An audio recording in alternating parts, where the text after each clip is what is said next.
underway. On behalf of the town of Pictou, I extend to everyone a warm welcome. I will begin by acknowledging that Pictou is situated in Mi'kma'ki, the unceded ancestral territory of the Mi'kmaq people. As we stand today near the waters of Pictou Harbor and under what are supposed to be clear skies, we thank our Indigenous neighbors and friends for not only their ongoing sharing of this land, but also their protection of this beautiful place. Welcome.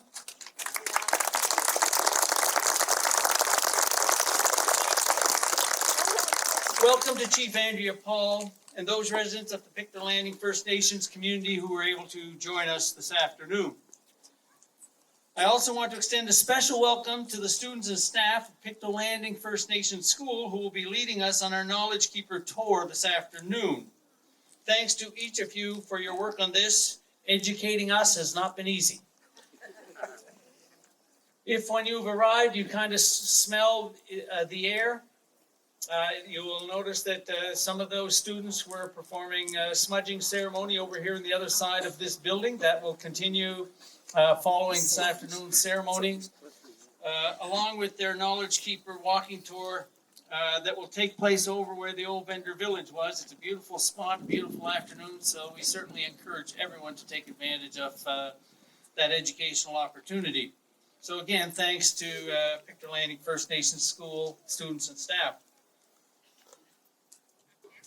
I also want to acknowledge the Honourable Carla McFarland, the MLA for Pictou West, who is here with us today. Welcome, Carla. And I will acknowledge the Honourable Sean Fraser, Minister of Housing and MP for Central Mona. Thank you for being here, Sean.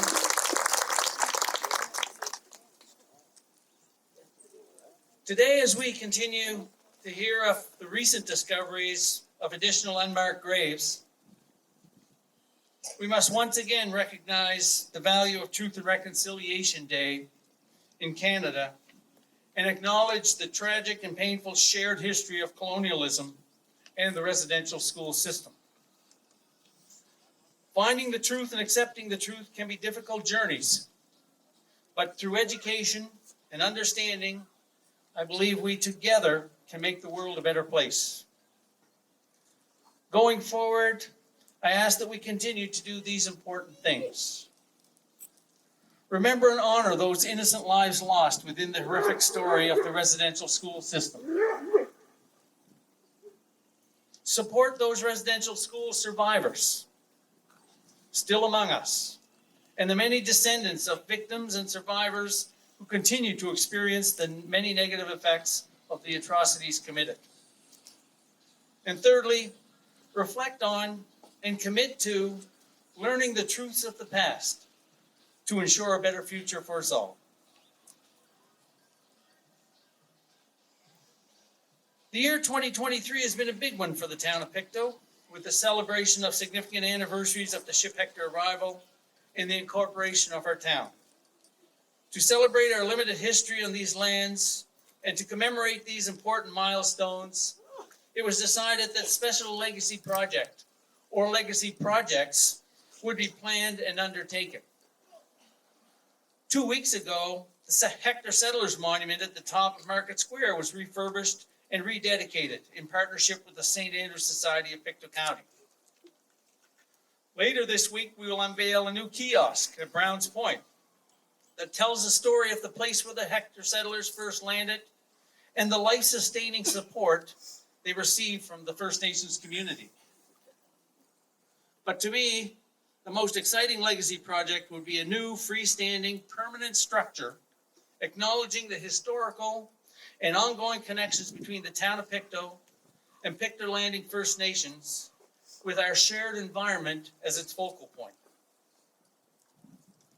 Following the call for expressions of interest, we were very fortunate to have been able to secure a local, tremendously talented stone carver named Marcus English to take an idea and convert it into a permanent reminder of who we are as a community and where we need to go. Although I'm every bit as excited as each of you to see this final product unveiled this afternoon, I admit that I have been privy to some interim partial designs and can guarantee to you that the imagery in the carvings will stop people in their tracks and cause them to reflect. So thank you to our very talented artist, Marcus English.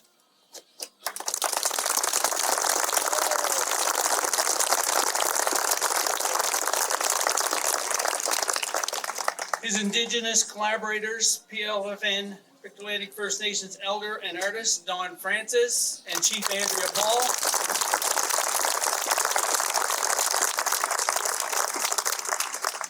Historian and friend, John Ashton of Ashton Creative Design.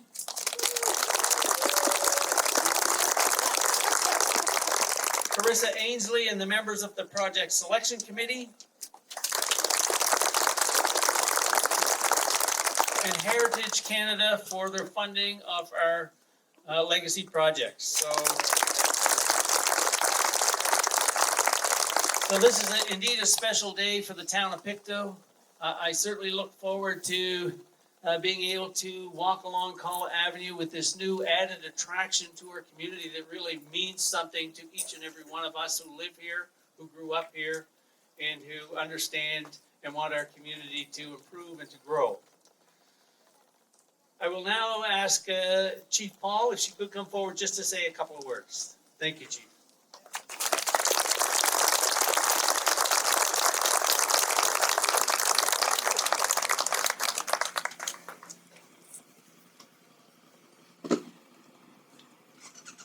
Good afternoon, everyone. Like you said, my name is Andrea. I'm from Pictou First Nation. I just wanted to say thank you for hosting this event today. It's really important for us here in Pictou, just across the water. So I am proud to say I am a descendant of a survivor. My dad attended the Shubenacadie Indian Residential School for 9 years. He did pass away in 2008. Just when the government was working towards acknowledging the harms that came from the residential school. My mother attended the Indian day schools, the one in Pictou. I don't know her story. I don't know my dad's story either. He didn't talk about it. I did share a piece on social media yesterday. It's been, I guess, it's taken some time for us to speak about it. Growing up, I didn't know that my dad went to residential school. I couldn't understand why he was the way that he was. He carried a lot of pain, and you know, I'm sad to say he was an alcoholic. He was, I guess, a product of a really damaging system and did a lot of harm to him. And as a result, he struggled, I guess, with being a parent. And so I was sharing yesterday on my Facebook that what I grew up with, the abuse that I had, I guess it was what he would have learned as a father.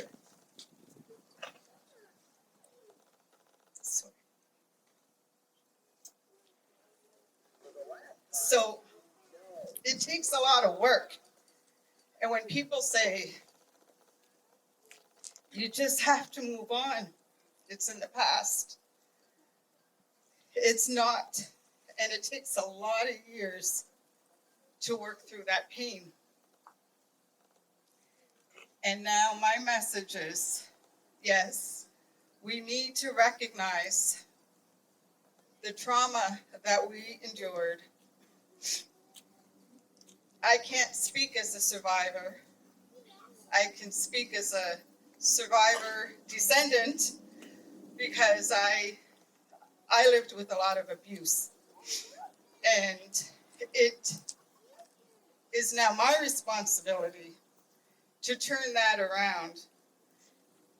And so I watch other descendants, my friends, my cousins, whose parents went to residential school, and we often talk about there needs to be more work done for the descendants of survivors also, because we were also harmed because our parents went to residential schools or they went to Indian day schools. I'm lucky I still speak my language. My older brother speaks this language. My sister is the most fluent speaker. My little brother, who's only 4 years younger than me, does not speak the language. So it happened that fast. We do a lot of work in our community. We bring back culture. We bring back ceremony. We bring back traditions. Those are things that I didn't have growing up. When I seen the young girls from my community and I could see them wearing their beaded jewelry, I never got to wear beaded jewelry when I was young. And to see that pride makes me really happy because their legacy is going to be so much different. Where my legacy was so shameful and embarrassed to be Mi'kmaq, they're really proud to be Mi'kmaq youth.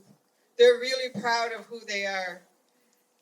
And now, I always say we have to honor our healing and to change the legacy of pain and trauma to one of hope and reconciliation.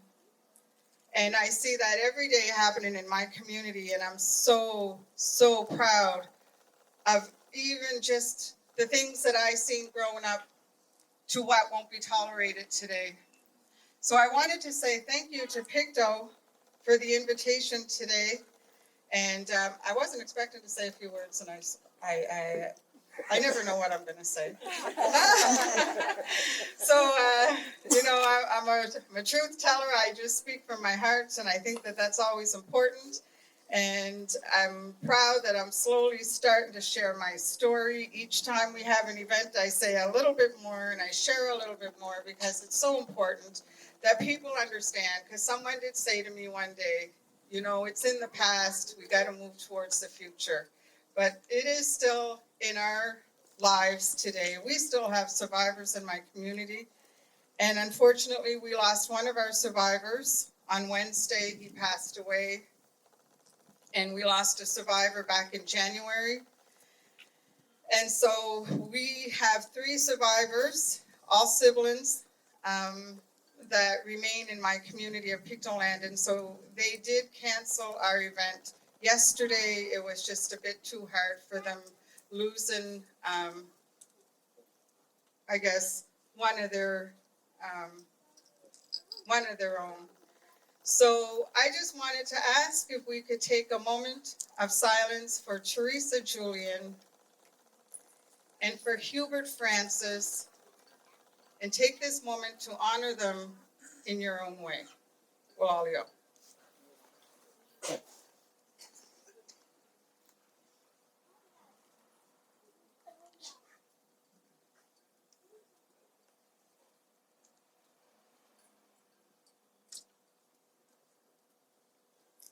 Thank you very much.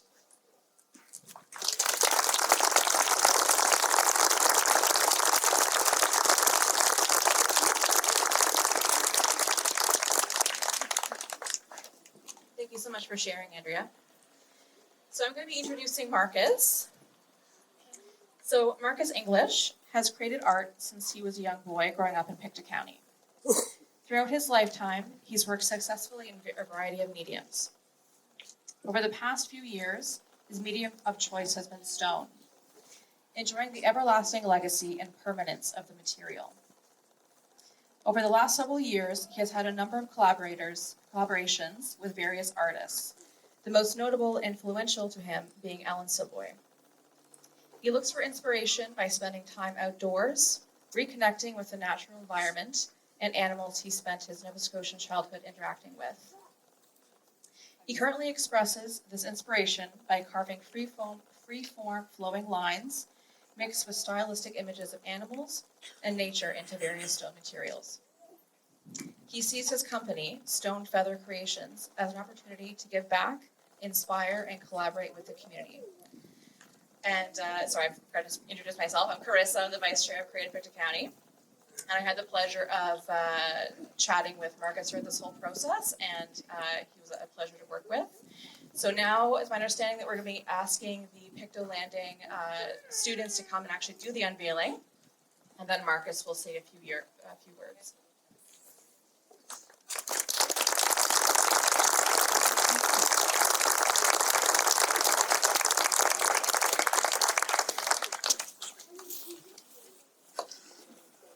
From Coach Chief, I'm in a good place.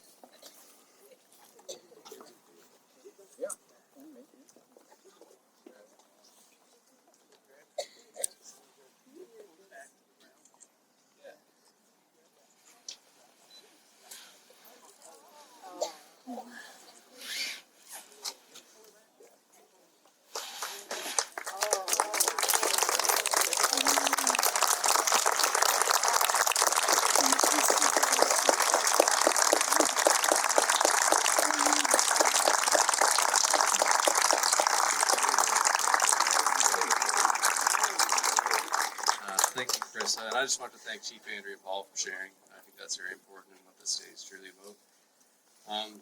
I'm just so honored to have been chosen for this project. And I want to thank Heritage Canada, the town of Pictou, as well as Michelle Young, Carissa Ainsley, Mayor Jim Ryan for this amazing opportunity.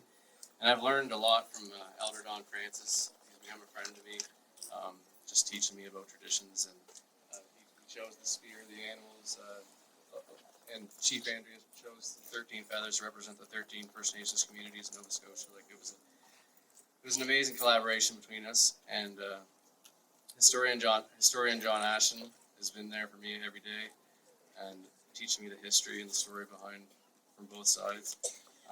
So it's been truly a collaboration, and their support is greatly appreciated.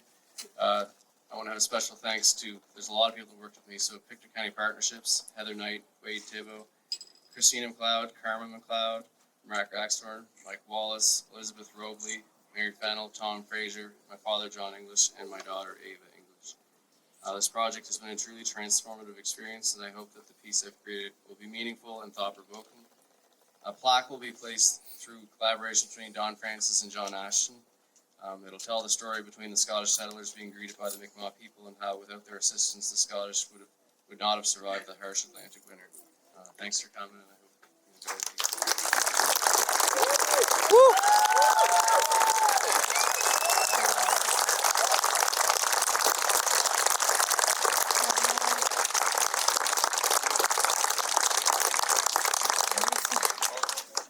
Also, I'd just like to say that the Celtic knot, I wanted to represent like interwoven communities, the water being as high as the ship, just to represent the hardships of coming across the ocean.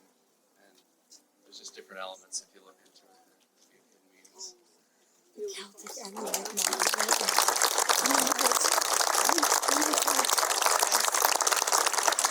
Thank you very much, Marcus. This is absolutely amazing. I just walked by it and I can already see some of the hidden pieces, some of the pieces that are going to cause people to reflect and to talk about who we are as a community.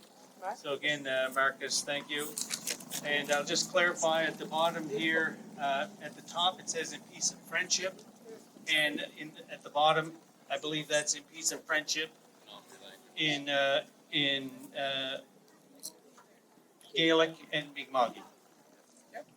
Thank you very much, Marcus. Just in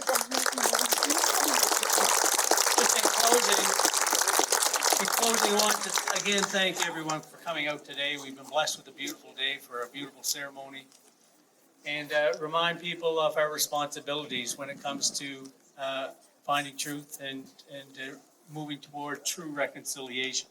It's important that that's what this day is about. And we are so fortunate to be able to celebrate it here in this beautiful place with these beautiful people And we certainly look forward to the rest of the afternoon. A reminder that there is the Knowledge Keepers walking tour that is and will be taking place thanks to Pictou Landing First Nations School. And that'll start here. There's a smudging going on just on the other side of the building here.